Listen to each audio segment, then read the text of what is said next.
কৃষ্ণদাস ব্রহ্মার কাছে বলছেন, হে ব্রহ্মাদেব, আমি পূর্বজন্মে বক ছিলাম। ব্রহ্মা বলে, সে কি কথা? বক তো হলো মহাপাপী পাখি, তাহলে তুমি কি করে এত সুন্দর দেখতে হলে?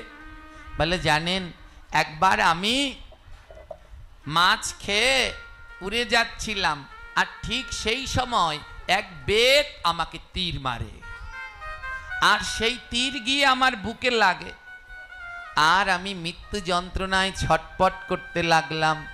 কিন্তু আমার বড় ভাগ্য ভালো, জানেন, আমি মৃত্যুর আগে এক মন্দিরের চূড়ায় গিয়ে পড়লাম, আর সেই মন্দিরের সামনে ছিল তুলসী মঞ্চ। আমার বুকে সেই তীর বিদ্ধ ছিল, আমি যন্ত্রণায় ছটপট করতে লাগলাম। ওমা, দেখবেন কোনো পশু পাখিকে মারলে ওরা শুধু ঘোরে, ওই বকটা কি করলো, ওই মৃত্যুর আগে ওই ঘুরতে লাগলো, আর ভাগ্যক্রমে পরিক্রমা করছেন, মধ্যখানে ছিল বৃন্দা দেবী।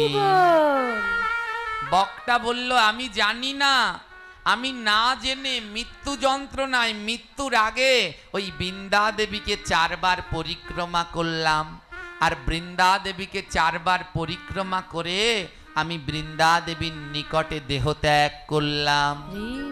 হে ব্রহ্মাদেব, ওই বৃন্দা দেবীকে 4 বার পরিক্রমা করার ফলে, একবার পরিক্রমা করার ফলে আমার জন্ম জন্মান্তরের পাপ কেটে গেল। দ্বিতীয়বার পরিক্রমা করার ফলে আমার মনে কৃষ্ণ ভক্তির উদয় হলো, আর তৃতীয়বার পরিক্রমা করার ফলে আমি এমন দিব্য দেহ পেলাম, আর চতুর্থবার পরিক্রমা করার ফলে ভগবান আমায় আশীর্বাদ করলো, যতদিন চন্দ্র সূর্য থাকবে ততদিন তুমি এমনি ভাবে কৃষ্ণ ভজন করতে পারবে।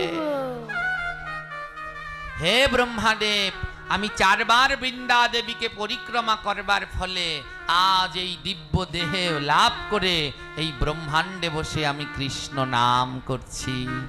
হে কৃষ্ণ ভক্তগণ, ওই বকটা কি জেনে পরিক্রমা করেছিল? জোরে বলুন। না জেনে 4 বার পরিক্রমা করে বক যদি এমন কৃপা পেতে পারে, তাহলে আমরা জেনে শুনে বৃন্দা দেবীকে পরিক্রমা করে কেন গোবিন্দের কৃপা লাভ করব না? তাই সবাইকে বৃন্দা দেবীকে প্রদক্ষিণ করতে হবে 4 বার। দিনে 2 বার পরিক্রমা করতে হয়। কয়বার? একবার সকালে আর একবার সন্ধ্যায়। সকালে মঙ্গল আরতি হয়ে গেলে ওই আরতির পরে 8টার মধ্যে এসে পরিক্রমা করতে হয়। হ্যাঁ, আবার রাত্রবেলায়ও অনেকে করে আগে, কিন্তু আমাদের বৃন্দাবনের নিয়ম অনুসারে আমরা সন্ধ্যা আরতির পরে পরিক্রমা করি, আর অনেক মন্দিরে সন্ধ্যা আরতির আগে করা হয়। তা আমাদের বাবাজি ধারা অনুসারে আমরা সকালবেলায়ও মঙ্গল আরতির পরে পরিক্রমা, আর রাত্রবেলায়ও সন্ধ্যা আরতির পরে পরিক্রমা। বৃন্দা দেবীকে 8টার মধ্যে আরতি শেষ করে দিতে হয়, তারপরে বৃন্দা দেবীকে মধ্যখানে রেখে সবাই মিলে পরিক্রমা করতে হয়।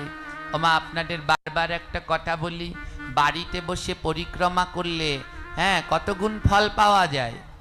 ওই যে একদিন বলেছিলাম 100 গুণ, গোয়াল ঘরে বসে পরিক্রমা করলে 200 গুণ, গঙ্গার তীরে বসে পরিক্রমা করলে 1000 গুণ। হ্যাঁ, এমনি করে ভক্ত সঙ্গে পরিক্রমা করলে অনন্ত গুণ ফল লাভ করা যায়। কত গুণ?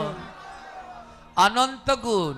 তাই মন্দিরমুখী হওয়া উচিত, প্রতিদিন চেষ্টা করা উচিত যারা মন্দিরের আশেপাশে আছেন একটু সন্ধ্যাবেলা মন্দিরে যাই, আরতি করি, আর বৃন্দাজিকে একটু পরিক্রমা করে আসি। আমার সারাদিন তো বসে রইলাম, সুখ ভোগ করলাম, আরতির সময় দাঁড়ালে কি একেবারে কষ্টে মরে যাব? জোরে বলুন, মরে যাব? তাহলে কেন দাঁড়ান না? কেন বৃন্দা দেবীকে আমরা পরিক্রমা করব না? এই বৃন্দা দেবীকে 2 বার পরিক্রমা করতে হয়। আপনি সারা দিন ধরে না জেনে যত পাপ করলেন, জানি কানি চ পাপানি, হে বৃন্দে, আমি জেনে না জেনে যত পাপ করলাম, প্রদক্ষিণ পদে পদে তোমাকে প্রদক্ষিণ করছি মা, আমার এই পদে পদে সব পাপের তুমি ক্ষমা করে দাও। আমায় অপার কৃষ্ণ ভক্তি দান করো বৃন্দা, যেন সেই কৃষ্ণ ভক্তি পেয়ে আমি অনন্তকাল ধরে রাধা কৃষ্ণের যুগল ভজন করতে পারি।